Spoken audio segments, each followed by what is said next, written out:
seguí creciendo, seguí pasando mi vida, ¿sí?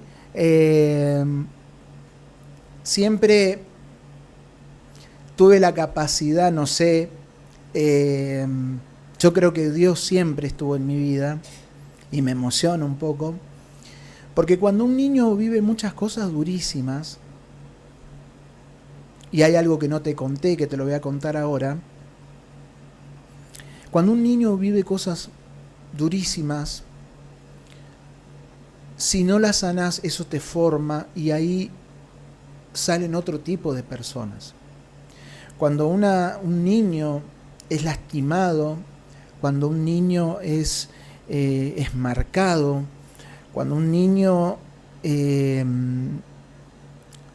se le hace un desplante o no lo reconoces o decís muchas palabras hirientes, ese niño se va formando de una manera durísima, su corazón se va endureciendo y sus pensamientos se van endureciendo.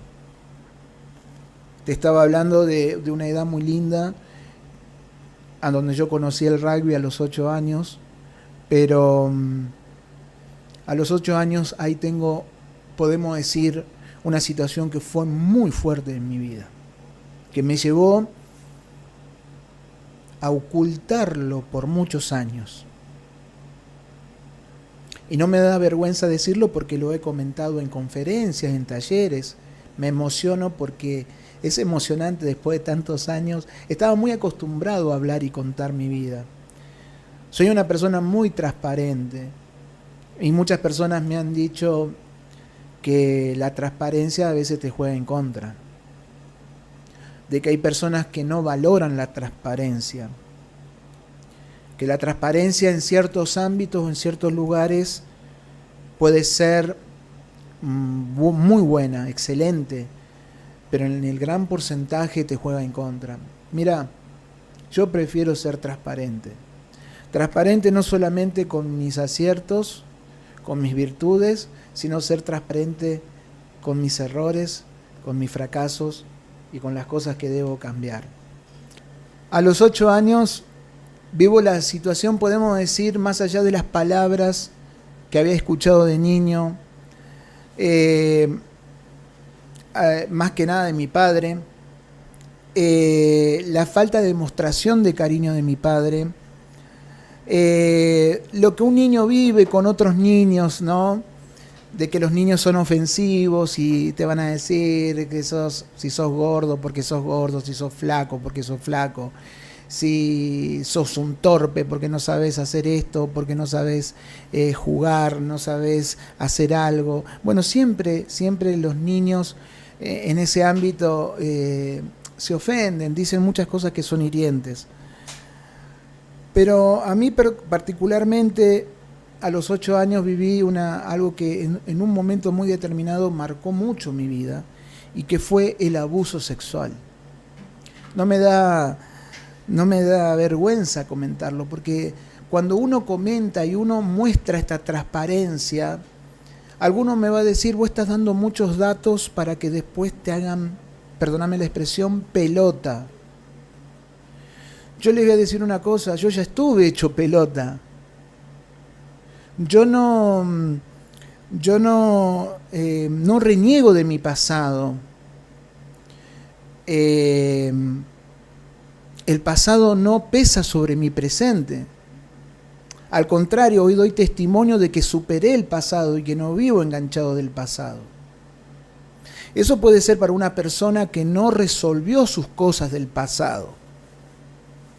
Hay muchas personas que el pasado les sigue pegando y les sigue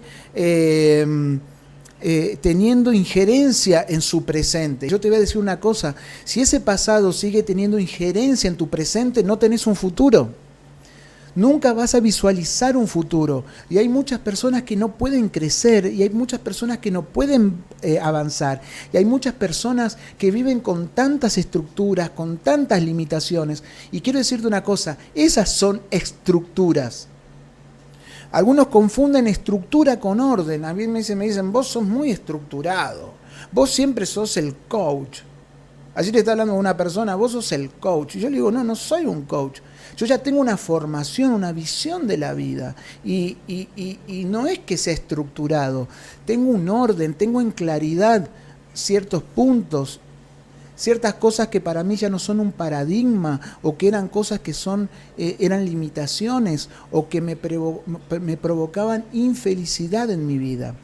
Hay muchas personas que no pueden vivir el presente de manera plena porque hay cosas que no están resueltas. Hay cosas que no están resueltas con su mamá, hay cosas que no están resueltas con su papá, hay cosas que no están resueltas con su pasado, de cómo nació, de cómo vivió. Si nací en un rancho, si nací en un lugar rico, pero tuve carencias en otras cosas. Quiero decirte que no todo es perfecto, siempre vamos a tener carencia de algo. Quizás no tenemos carencia de dinero, pero sí tenemos carencia de afecto. Quizás podemos no tener carencia de afecto, pero tengo carencia de dinero o de una cuestión económica. Puedo tener, no estoy carente de cariño, pero estoy carente de una casa propia y vivo en un rancho. Y así te puedo seguir diciendo, siempre vamos a tener carencias en nuestra vida. No es todo perfecto. Si fuésemos perfectos, entonces creo que todos seríamos ángeles acá. Todos seríamos, no sé si la felicidad tendrá sentido si todo fuese fácil. Y a los 8 años vivo esta situación que marcó muchísimo mi vida. En un momento determinado marcó mi vida. Yo sí puedo hablar y me he dedicado a ayudar a personas que han sufrido abuso sexual, porque yo sufrí el abuso sexual, el manoseo, el que una persona venga y te invada siendo un niño de 8 años. No tenés idea. La gente que no experimentó esto no tiene idea. Los que experimentaron, tanto mujeres como hombres, que quizás cuando eran niños pasaron esto, saben lo que es. Es tremendo. Es tremendo porque eso fue algo que modificó mi vida. Fue algo que generó un conflicto en mi vida. Fue algo que gracias a Dios en ese momento no se me cruzó quizás quitarme la vida, pero que fue horrible, no te lo puedo explicar, no te lo puedo explicar con palabras, fue tremendo. Y de ahí comenzó otro niño, porque mientras iba pasando el tiempo, me sentía en primer lugar asustado, con mucho miedo, seguía teniendo me instigaba esta persona y yo tenía que esconderme, dispararme, incluso hasta pedir de alguna manera no verlo más, porque tenía muchísimo miedo. Tuve miedo de contárselo a mi mamá y a mi papá, y tuve que esperar 25 años para que se enteraran.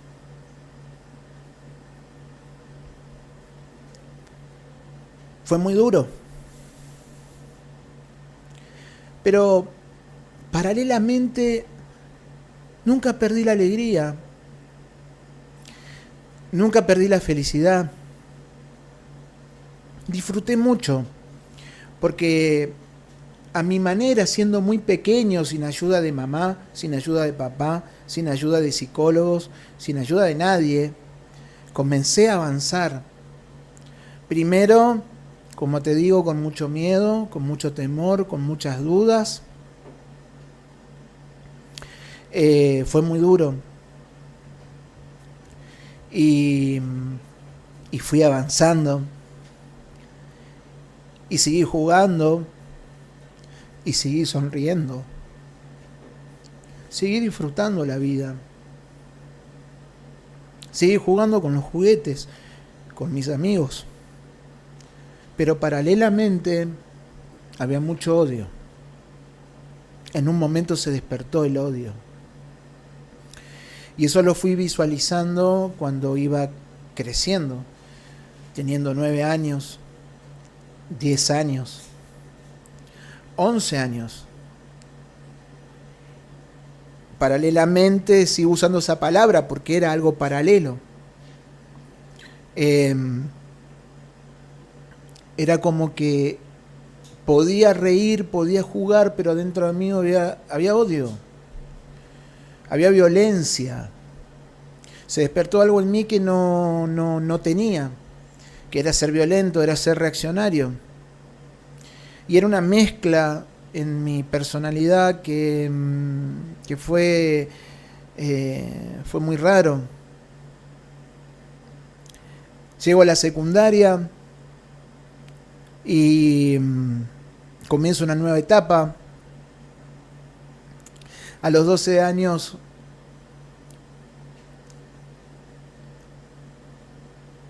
comienzo a tener mi primer novia. Y después a los 14 años tengo mi segunda novia, pero ya era de colegio. Y me acuerdo que en ese tiempo yo era gordito, negrito, morochito. Y comencé a vivir lo que quizás no sé de cuándo se vive el tema del bullying. Y muchas gracias. Ya voy a leer lo de Rocío, lo de Hernán. Les prometo que ya lo leo. Gracias, Claudia. Gracias, Tana. Te abrazamos, Tana. Gracias. Muchas gracias, Claudia. Y me acuerdo que estaba de novia con una negrita. Igual que yo, pelito corto. No me acuerdo su nombre. Era novia de escuela, iba a la escuela técnica de allá de Santo Tomé. Y me acuerdo que había un chango, viste, de esos que son los lindos, los carilindos. El típico pibe de escuela que todas las chicas quisieran andar con él, salir con él.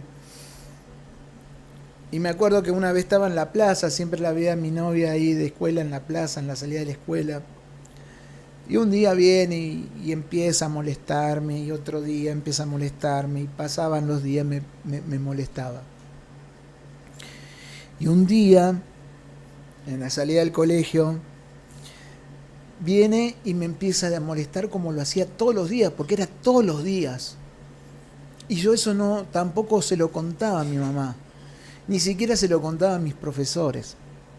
Y bueno, un día, llega ese día, en que viene y hace lo peor que pudo haber hecho, que fue lo que a mí me despertó la furia, que él agarra saliva en su dedo y me tira el escupitajo así en la cara. Y después me empezó a tocar la oreja y a decirme gordo y esto, y esto, y esto, y esto, y esto. Y este chico se había olvidado de que yo jugaba al rugby. Y nunca me voy a olvidar cómo lo levanté como si nada. Porque ya a los 14 años más o menos medía 1,70 m. Y tenía ya mis kilos con 14 años. Y lo levanté y lo azoté contra el piso. Y ahí descargué toda mi furia sobre él. Que tuvo que venir, ¿cómo será? 2 personas, 2 hombres grandes a separarme, a sacarme porque lo iba a matar. Porque lo había agarrado de la cabeza y lo azotaba contra el piso de cemento. Y ahí fue como que se despertó algo en mí. Se despertó la parte violenta. Porque ahí comencé a transitar cosas muy complicadas que obviamente no lo voy a contar acá. Pero ahí comienzo a salir, por más que, y por eso esto quizás hay personas que veo unos emoticones de mi prima Karina llorando y capaz que Karina no lo sabía y es mi prima. Por eso hay mucha gente que va, hay gente que va a conocer cosas que no conté nunca. Quizás lo conté en otro ámbito, pero no en un streaming. Hola Emma, ¿cómo estás, negrito? Qué bueno que estés ahí. Entonces comenzó una parte bastante complicada. Empecé a ser una persona que siempre, voy a usar esta palabra, paralelamente, jugaba, sonreía, salía con mis amigos a los 14 años, me encantaba salir solo.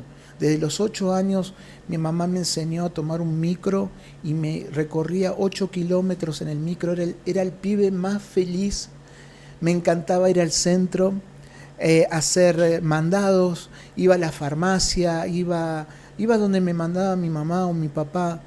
Me encantaba, me encantaba disfrutar un viaje en colectivo o micro, se dice ahora. Era feliz y yo llegaba al centro y me pasaba 1 hora, 2 horas y mi mamá siempre me daba una platita para poder ir a jugar a los videojuegos y si tenía algo más podía comprarme algo para comer. Allá se comía mucho, como acá se come las garrapiñadas, en Santa Fe se vende un cubanito, dicen cubanito, que es la masa, viste, de los cucuruchos de helado con dulce de leche adentro, allá, pero son exquisitos. Y bueno, me encantaba eso. Me encantaba hacer las juntaderas, como se dicen ahora, pero en ese tiempo era totalmente diferente. Me acuerdo que yo tenía mi equipo de música y llevaba y hacía de DJ y nos juntábamos con los chicos. En ese tiempo no se tomaba vino o las chicas iban más tranqui, era más de ir a divertirnos, a hablar, jugar. Hermoso, para mí hermoso, era muy, muy, muy nutritivo. La verdad que era, o sea, nutría y por eso las amistades eran hermosas en ese tiempo. Y bueno, pero comencé, ¿no? Sigo agradeciendo al rugby. Yo cuando estuvo Sabón acá, el Sabón Ruarte, y hablaba de lo que hizo el taekwondo con él, bueno, en el caso mío el rugby es como que me contuvo muchísimo. El rugby me contuvo muchísimo. Cuando entré, o sea, tenía una disciplina, un entrenamiento, descargaba toda mi furia, no en un golpe en ese momento, incluso como... A ver, el rugby es un deporte de mucho roce y uno podía descargarse ahí y dar una piña o ser malintencioso. No, era como que eso me iba ayudando a controlar mis emociones de violencia. Entonces era como que me controlaba, ponía toda mi potencia, pero de manera diferente. Y lo volqué en las pesas y ahí fue a donde comencé mi parte, podemos decir, del culturismo, porque paralelamente ahí comenzó también el tema de ser físico-culturista en ese tiempo, a los 14 años. Y me acuerdo que a pesar de eso, cuando estaba en otros ámbitos, era un personaje. Era una persona que me gustaba los problemas, buscaba, ¿sabés lo que buscaba literalmente? Mira, yo creo que no buscaba el ir y pegar. Yo quería que me pegaran. Yo quería como algo, no sé cómo lo puedes llamar vos, hay una explicación psicológica, pero estoy tratando de ser no tan coach, ni aplicar los conocimientos que tengo, pero era como que quería sentir dolor,